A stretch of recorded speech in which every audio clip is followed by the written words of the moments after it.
Shalom, selamat pagi. Senang sekali boleh melayani di Natal KRC yang sungguh sangat spesial. Natal selalu menjadi saat-saat yang dinantikan oleh kita. Setiap tahun, bukan hanya kita, tapi seluruh dunia itu menantikan Natal. Entah apakah mereka mengerti atau tidak mengerti keseluruhan arti dari Natal, tapi banyak orang menantikan Natal untuk maksud-maksud yang berbeda. Ada yang menantikan Natal karena sebentar lagi tahun akan berakhir dan semua bonus-bonus akan cair. Puji Tuhan. Perusahaan-perusahaan akan mulai menghitung untung rugi laba dan akan mulai membagikan berita-berita baik buat para staf dan karyawan. Para siswa mengalami liburan yang cukup panjang sehingga bisa berkumpul dengan keluarga dan ini adalah saat-saat yang dinantikan untuk kita bisa bertemu, berkumpul bersama keluarga. Kalaupun tidak di sini bisa bertemu di tempat lain. Bapak Ibu, pagi hari ini saya akan mengajak kita untuk mensyukuri apa yang sudah Tuhan lakukan dalam hidup kita masing-masing selama 1 tahun ini. Saya tidak tahu apa yang terjadi dengan Bapak Ibu Saudara, tetapi saya percaya Tuhan adalah Tuhan yang sangat baik buat kita. Karena itu kita beri tepuk tangan buat Tuhan. Saya menulis beberapa hal yang patut kita syukuri di akhir tahun ini. Yang pertama, kita bersyukur atas kebaikan Tuhan atas hidup dan keluarga kita. Yang kedua, kita bersyukur atas pemeliharaan Tuhan. Kita bersyukur atas kesehatan jasmani, terutama rohani dan jiwa kita. Amin. Percuma kita sehat tubuh kalau jiwa dan rohnya sakit. Kesejahteraan negara Republik Indonesia yang kita cintai, yang sebentar lagi akan mengalami masa-masa yang sangat menentukan. Kita bersyukur bahwa negara kita sampai hari ini masih dipelihara Tuhan. Aman, tenang, sejahtera. Amin. Banyak negara lain sedang mengalami kesulitan, mengalami inflasi yang ratusan ribuan %. Kita masih bisa bernafas cukup lega. Keadaan Pulau Bali yang kita tinggali. Pulau Bali mulai pulih setelah 2 tahun pandemi yang sangat berat. Dan saya percaya mungkin hampir kita semua mengalami masa-masa yang sulit. Tetapi kita percaya dan saya percaya bahwa di tengah-tengah masa yang sulit itu Tuhan melakukan mujizat di tengah-tengah kita. Dan hari ini kita bisa berkata, Tuhan Engkau baik, Pulau Bali sudah mulai pulih. Mungkin ada di antara saudara yang sudah punya pekerjaan baru, profesi baru yang belum pernah dipikirkan sebelumnya. Mungkin waktu 2 tahun, 1 tahun lalu Anda masih protes, Tuhan kenapa saya harus di sini? Kenapa saya harus melakukan hal ini? Tetapi hari ini kita bersyukur, Tuhan Engkau baik. Karena Engkau memberkati kami. Amin.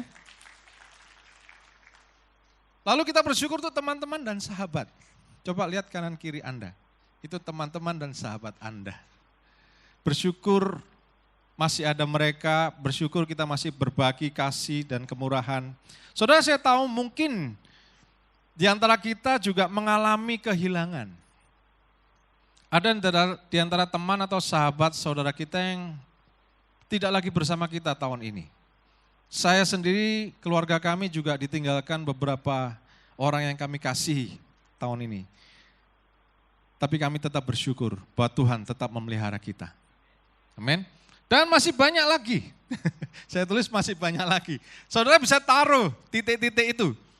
Saya dapat pekerjaan baru, saya dapat anak lagi, saya dapat cucu baru, saya bisa bepergian ke luar negeri, ke luar kota. Saudara, kita bersyukur bahwa tahun ini sudah mulai banyak orang yang berani ke luar negeri. Walaupun pandemi mungkin tahun lalu sudah mulai selesai, tapi tidak banyak orang yang berani untuk ke luar negeri, baru domestik aja. Nah, tahun-tahun ini kita lihat bahwa kita sudah mulai berani lintas negara. Wisatawan luar juga mulai berdatangan secara luar biasa. Dan itu bisa Anda tambahkan di situ. Ini adalah hal-hal yang kita patut syukuri di akhir tahun ini. Nah saudara, memang Kita masih belum tahu apa yang terjadi di tahun depan. Kita masuk ke tema kita. Tadi baru pendahuluan, saudara. Tema kita adalah visitation. Apa sih visitation itu? Visitation itu adalah lawatan.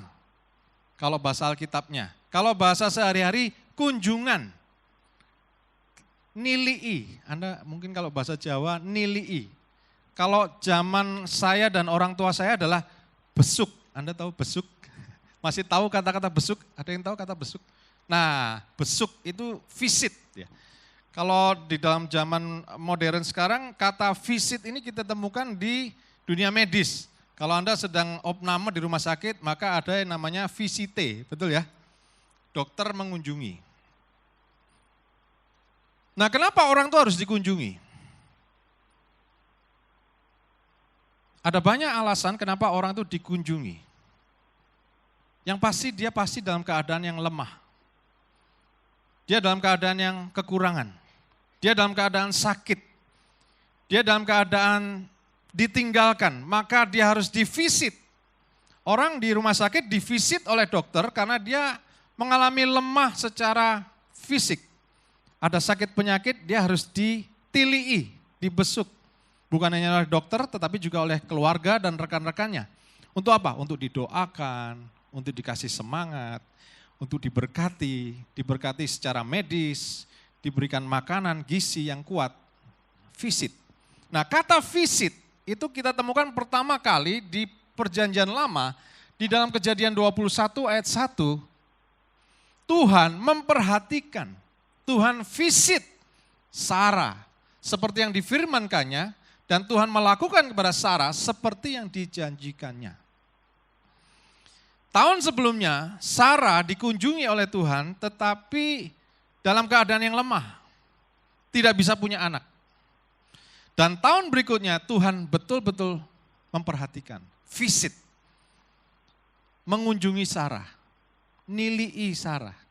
Karena Sarah ini tidak punya anak. Saudara, mungkin di antara saudara ada yang mengalami keadaan seperti Sarah. Mandul. Bukannya mandul secara fisik, tetapi mungkin mandul secara keuangan. Mungkin Anda mandul dalam hal hubungan. Anda ditinggalkan, Anda tidak punya orang yang Anda bisa sharing. Anda merasa sendiri. Mungkin keluarga banyak, teman banyak, tapi tidak ada yang memperhatikan. Tetapi percayalah, Tuhan akan memvisit, memperhatikan saudara. Tema visitation ini adalah tema yang sangat pas untuk kita. Karena dunia saat ini sedang mengalami hal-hal yang melemahkan iman kita. Tuhan mengunjungi kita, memvisit kita. Nah yang kedua, kita temukan kata visit, itu di dalam Keluaran 3 ayat 16. Sebetulnya ada banyak kata di dalam Perjanjian Lama, Tuhan mengunjungi umatnya, memvisit umatnya. Yang kedua adalah di dalam Keluaran 3 ayat 16. Ini adalah ketika Tuhan mengunjungi umatnya yang jadi tahanan di Mesir. Kita baca sama-sama ayat ini Keluaran 3 ayat 16, 1, 2, 3. Pergilah, kumpulkanlah para tua-tua Israel dan katakanlah kepada mereka, Tuhan Allah nenek moyangmu, Allah Abraham, Ishak dan Yakub telah menampakkan diri kepadaku serta berfirman, aku sudah mengindahkan kamu juga apa yang dilakukan kepadamu di Mesir. Ini adalah jawaban Tuhan ketika umatnya berdoa. Mereka sedang dalam keadaan di Mesir di mana mereka ditawan sebagai budak, mereka tidak punya hak apa-apa. Mereka warga negara kelas 5, kelas 6. Mereka sama seperti, binatang. Bisa diperlakukan semena-mena. Tidak ada hukum yang melarang untuk orang Mesir membunuh mereka. Jadi betul-betul mereka tidak ada harganya. Kenapa mereka mengalami hal seperti itu? Karena mereka melanggar firman Tuhan.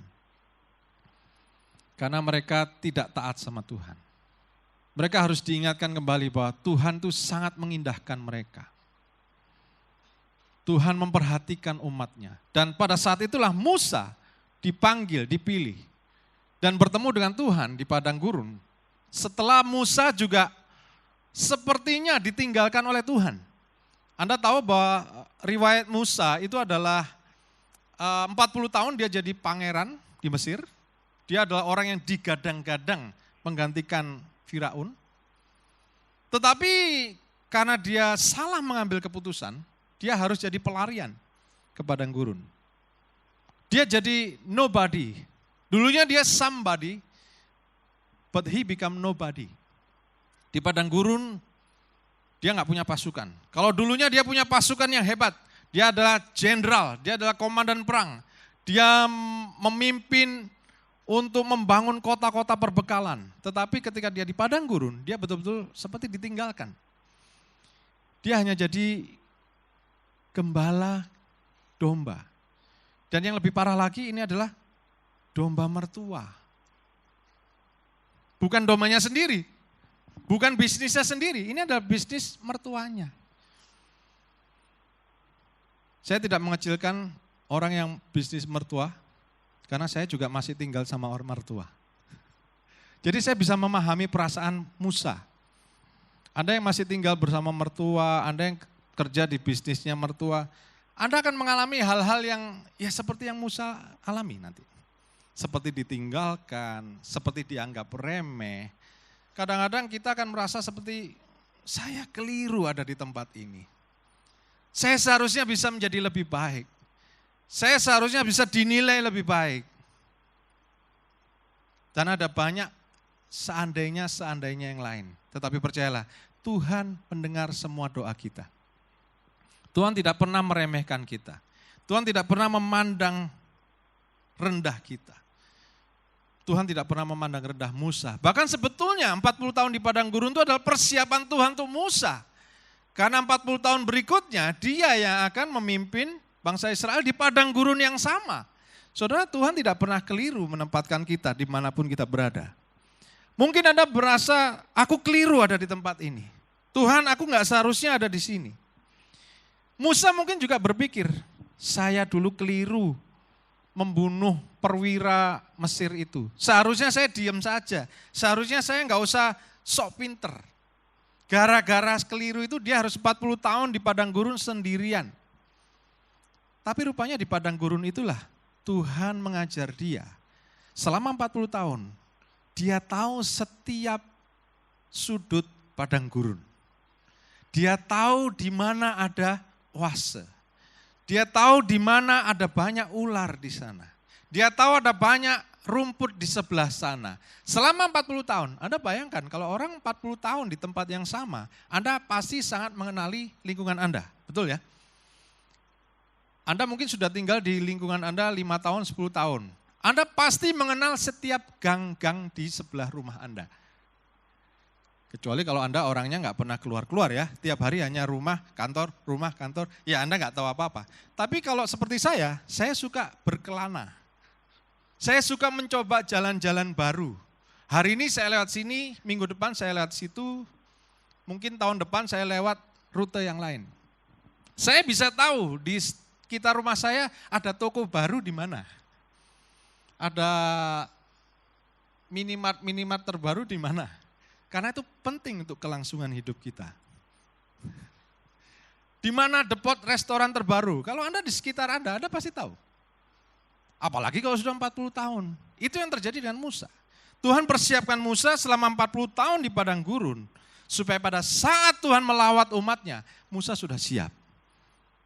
Karena itu mungkin kita berada dalam keadaan yang kita tidak mau, kita tidak suka. Tapi percayalah, pada saatnya nanti ketika Tuhan melawat kita sudah siap. Dengan jalan keluar, dengan rencananya Tuhan yang luar biasa. Nah saudara, kenapa Tuhan mengunjungi umatnya 2000 tahun yang lalu ketika Yesus lahir di dunia? Keadaannya adalah sama seperti ini. Keadaan dunia pada abad pertama Masehi ketika Roma menguasai dunia, ini ada pada saat Yesus lahir. Dari Inggris sampai Afrika, Syria sampai Spanyol, 1 dari 4 orang hidup di bawah hukum Roma. Artinya Roma menguasai hampir 25-30% dunia. Hukum Roma dipakai di kota negara-negara itu, sistem pemerintahan Romawi dipakai di sana, dan Romawi membangun jalan dari setiap negara menghubungkan satu dengan yang lain. Itu luar biasa sekali, itu infrastruktur dibangun. Sama seperti Bapak kita, Bapak Presiden kita membangun infrastruktur di mana-mana. Kenapa? Karena infrastruktur itu adalah syarat utama untuk ekonomi bisa berjalan. Kehidupan masyarakat sangat heterogen dari kelas super kaya sampai miskin dan melarat ada di sana. Nah ini yang menarik, Romawi bukan hanya sekedar kerajaan, namun sebuah marketplace yang sangat luas dari timur ke barat, utara ke selatan, mendukung penyebaran Yudaisme dan kekristenan. Masa yang dipilih Tuhan untuk datang dan melawat umatnya di dunia. Jadi Tuhan memilih saat itu untuk lahir ke dunia bukan sembarangan, saudara. Tuhan memilih dan mempersiapkan saat-saat itu untuk Tuhan Yesus bisa lahir ke dunia dan mulai menyebarkan karyanya. Kita melihat bahwa setelah 33 tahun setelah Tuhan Yesus hadir di bumi, maka muncul yang namanya Rasul Paulus. Rasul Paulus itulah yang membawa Injil ke seluruh dunia lewat misinya. Kenapa Paulus bisa membawa misinya kemana-mana? Karena dia dipermudah dengan infrastruktur yang sudah ada. Kalau misalnya 5 abad sebelumnya, 10 abad sebelumnya, mungkin Rasul Paulus tidak akan muncul. Karena akan sangat sulit membawa Injil dari suatu kota ke kota yang lain. Akan sangat sulit membawa penyebaran Injil dari Yerusalem ke pulau-pulau yang lain. Karena kapal mungkin belum sebanyak seperti itu. Infrastruktur belum ada. Kemudian juga prasarana belum cukup. Teknologi belum memungkinkan. Nah saudara, kalau kita melihat hal-hal ini, sebetulnya saat-saat ini Tuhan Yesus sudah siap datang untuk yang kedua kalinya. Kenapa? Saya katakan itu. Karena pada saat itu bahasa Roma, bahasa Yunani itu menjadi bahasa pergaulan. Sama seperti kita sekarang, hampir semuanya menguasai bahasa Inggris.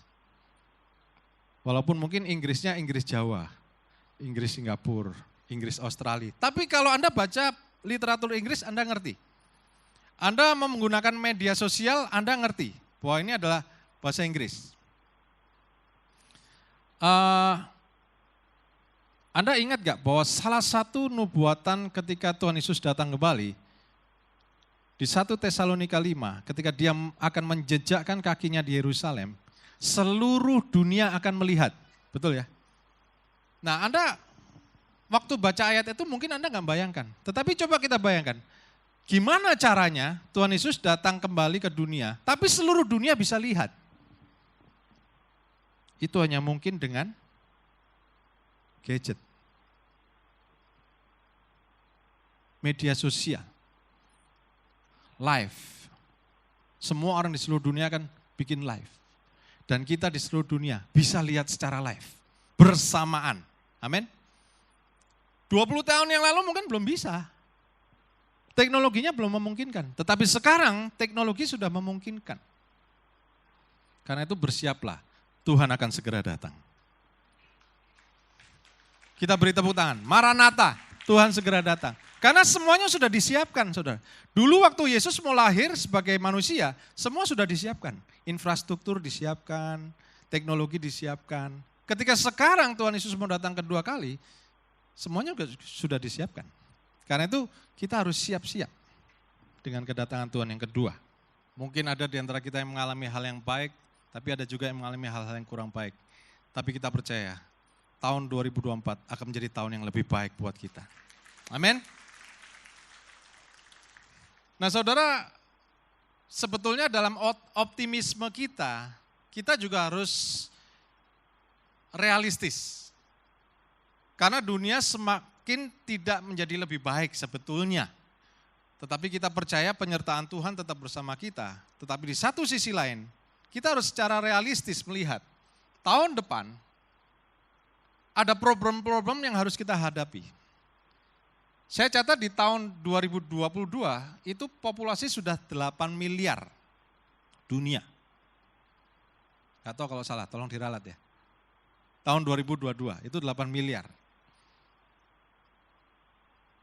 Nah problem yang menyertai adalah kita semakin terbatas sumber daya alamnya. Emisi gas, polusi di mana-mana. Makanya banyak orang Jakarta pindah ke Bali. Ada yang dari Jakarta? Liburan ke Bali. Selamat datang. Bahkan banyak yang pindah permanen. Kenapa? Karena udah nggak tahan di Jakarta. Di sini kita bisa bangun dengan udara yang segar, buka jendela. Kalau di sana buka jendela, asap yang masuk. Ya. Kalau di sini udara segar. Urbanisasi, perubahan fungsi lahan. Nah ini kita lihat di mana-mana ya. Dulu yang rumah kita sebelah view-nya sawah, sekarang view gedung. Memang kalau view sawah itu resikonya adalah ada banyak tetangga-tetangga yang akan masuk ke rumah kita. Anda mengerti maksud saya ya. Yang kecil maupun yang besar itu akan mulai masuk. Dan mereka mulai hilang, karena apa? Karena semua lahan ini berubah jadi pemukiman. Jadi lahan bisnis, jadi lahan komersial. Dan itu terjadi di seluruh dunia.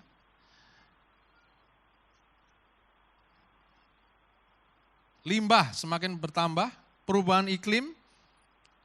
Jadi sekarang Indonesia ini iklimnya ada dua, yaitu musim panas dan musim sangat panas. Dan terakhir tentu saja kebijakan politik. Kita berdoa supaya tahun depan kita akan melewati pemilu dengan sukses. Amin. Tidak peduli berapapun nomor pilihan Anda, kita sama, kita saudara, kita boleh beda pilihan, tapi kita tetap satu negara kesatuan Republik Indonesia. Amin. Nah, saudara, ini adalah tantangan-tantangan kita untuk tahun depan. Dan kita percaya bahwa Tuhan pasti akan membawa kita melewati semua ini. Bukan masalah ada banyak masalah atau tidak ada masalah, tetapi yang menjadi kunci adalah apakah Tuhan bersama kita atau tidak. Kita boleh tidak ada masalah, tapi kalau tidak ada Tuhan, percuma. Kita boleh banyak masalah, tapi bersama Tuhan kita pasti bisa melewati semua masalah. Amin. Yang percaya berikan tepuk tangan, jangan ragu-ragu. Penyertaan Tuhan, visitasi Tuhan itu yang paling penting. Bukan, oh saya baik-baik saja nggak ada masalah. Kalau tanpa Tuhan, yang tidak ada masalah pun bisa jadi masalah. Tapi bersama Tuhan, semua masalah pasti bisa diselesaikan. Amin. Ini adalah janji Tuhan.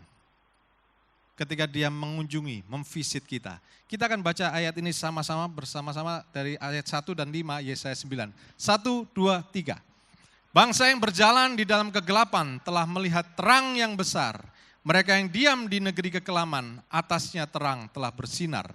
Sebab seorang anak telah lahir untuk kita, seorang putra telah diberikan untuk kita. Lambang pemerintahan ada di atas bahunya, dan namanya disebutkan orang Penasehat ajaib, Allah yang perkasa, Bapa yang kekal, Raja damai.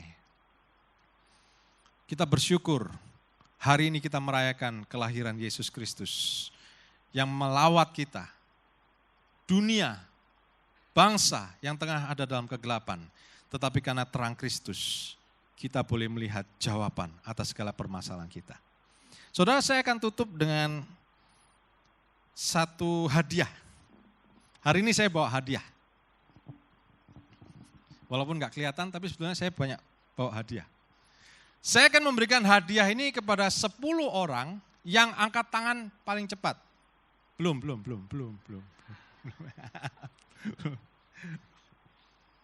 Jadi hadiah ini berupa tanpa syarat, pokoknya syaratnya hanya yang angkat tangan paling cepat, 10 orang itu yang dapat. Kebetulan ada banyak usher, jadi bisa lihat mencatat saudara.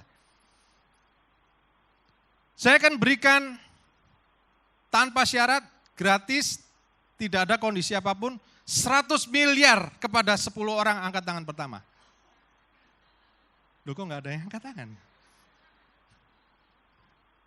Nggak percaya nih Pak Paul bawa 100 miliar. Saudara, kalau Anda dikasih tawaran seperti itu, Anda mau nggak? 100 miliar tanpa syarat, diberikan cash, langsung masuk rekening Anda hari ini. Saya mau, Anda juga mau. Dan itu akan menjadi hadiah Natal tahun 2023 yang paling berkesan. Betul ya?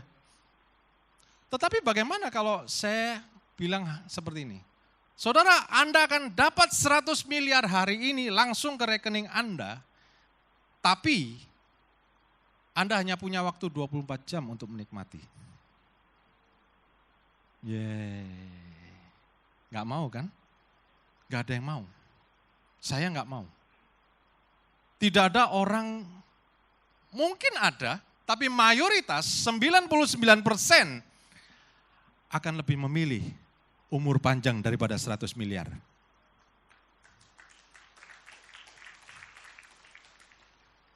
Betul ya? Anda nggak akan mau menukar hidup Anda dengan 100 miliar. Bahkan mungkin saya naikkan 1 triliun, Anda tetap nggak mau. Saya naikkan 100 triliun, Anda juga nggak mau. Karena cuma 24 jam. Kita masih ingin hidup lebih lama lagi. Amin. Kita masih ingin ketemu dengan orang-orang yang kita kasihi. Kita masih ingin ketemu dengan sahabat-sahabat saudara kita. Kita masih ingin melayani lebih lagi. Kita masih ingin berkarya lebih lagi. Masih banyak hal yang belum kita selesaikan. Dan itu jauh lebih bernilai dari 100 miliar, bahkan 100 triliun sekalipun. Amin. Karena itu syukuri hidup Anda hari ini. Jangan pernah mengeluh. Kok saya nggak punya ini, kok saya nggak punya itu. Saudara, ada yang lebih berharga dari 100 miliar dan ada yang lebih berharga dari 100 triliun. Yaitu hidup kekal bersama Tuhan di surga. Ada banyak orang keliru memilih untuk hidup nyaman di dunia sementara, tapi melupakan hidup yang kekal. Saudara, hari ini tawaran Tuhan tetap sama. Apakah engkau mau hidup bersamaku kekal selama-lamanya? Kalau hari ini, saudara termasuk di antara orang yang Tuhan, selama ini aku salah memilih. Dan aku hari ini mau menjadikan kau sebagai Tuhan selama-lamanya atas hidupku. Aku mau menyerahkan hidupku kepadamu. Aku tidak mau memilih yang lain, aku hanya mau memilih engkau. Kalau itu saudara, Anda boleh angkat tangan. Saya akan berdoa untuk saudara. Silakan berdiri di tempat. Saya akan berdoa untuk saudara. Kita beri tepuk tangan buat saudara-saudara kita. Kalau hari ini engkau menerima firman Tuhan, dan Roh Kudus berkata dalam hatimu, ya Tuhan, aku mau memberikan hidupku kepadamu. Aku mau hidup sungguh-sungguh. Selama ini aku hidup hanya untuk diriku sendiri, tetapi hari ini, karena Tuhan mengasihi aku mau hidup untuk engkau. Saudara yang berdiri, ikuti doa saya. Tuhan, terima kasih untuk hari ini.